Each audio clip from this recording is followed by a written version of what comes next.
ఇక్కడ కార్యక్రమం చేసి వస్తాడు, ప్రవీణ్ పగడాలది కార్యక్రమం చేసి వస్తాడు గురుగారు. ఎవరు అతను? ఇతను గడ్డ ఉంటుంది బాను ఇది అన్నాడు ప్రభు. ఓకే, ఎక్కడికి వెళ్ళాడు?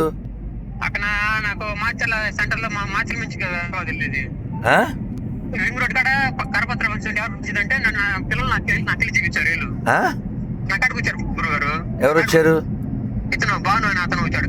వస్తే వచ్చాడు, ఎందుకు వచ్చాడు ఎందుకంటే ఎక్కడ పనిచేస్తా ఉన్నాడు, ఇస్కాన్ లో పనిచేస్తాను గురుగారు అని చెప్పాను. అయితే రాధమాదాసు తెలుసా అంటే తెలుసా గురుగారు. నీకు హైదరాబాద్ లో రామోజీ ఫిలిం సిటీలో జాబ్ ఇప్పిస్తాను, నీకు అన్నపూర్ణ స్టూడియో జాబ్ ఇప్పిస్తాను, ఏదో మాయమాట చెప్పాడు గురుగారు. డబ్బులు వాడు నీకు హెల్ప్ చేస్తాను డబ్బు పరంగా అది ఇది అని చెప్పాడు గురుగారు.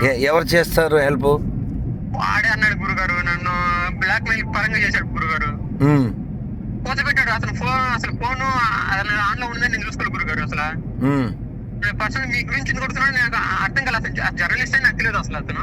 ఎవరైతే కావచ్చు, నేను నీకు ఉపకారం చేశానా అపకారం చేశానా? మీ కాళ్ళు పట్టుకుంటా గురుగారు, మీరు నాకు చాలా మంచి చేశారు, మీ తండ్రి అంటారు గురుగారు. మీకు నేను చెప్తాను కాదు, నన్ను నీకు డబ్బులు ఇచ్చాను, అన్నం పెట్టాను, నిన్ను ప్రేమించాను, నీకు అక్కడ వసతి ఇచ్చాను. 20 రోజులు ఇచ్చారు పాపం, మీకు కాళ్ళు పట్టుకుంటా గురుగారు. ఒకసారి కొద్దిలేండి గురుగారు.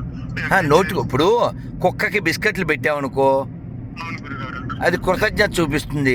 నువ్వు నా దగ్గర తిని నువ్వు నా దగ్గర ఉన్నదే కొన్ని గంటలు కదా, వాడితో వారం ఉన్నానని అబద్ధం ఎందుకు చెప్పావు? అంటే వాడు అలా మాట్లాడు గురుగారు, వాడు మాట్లాడేదానికి వాడు ఏమన్నా మాట్లాడచ్చు. నీకు ఇంగిత జ్ఞానం అనేది ఒకటి ఉంటుంది కదా, నువ్వు పశువు కాదు కదా, నువ్వు మనిషివి కదా. కాదు నాన్న, ఇప్పుడు నేను నీకు ఉపకారం చేశా, డబ్బులు ఇచ్చాను, ఏదో పుణ్యం అయ్యో పాపం అని చెప్పి నీకు వసతి ఇచ్చాను, మరి నా గురించి చెడు మాట్లాడచ్చా? వాడికి ఫోన్ చేసి అది తీయకపోతే పోలీస్ కేసు వేస్తాను అని చెప్పాడికి.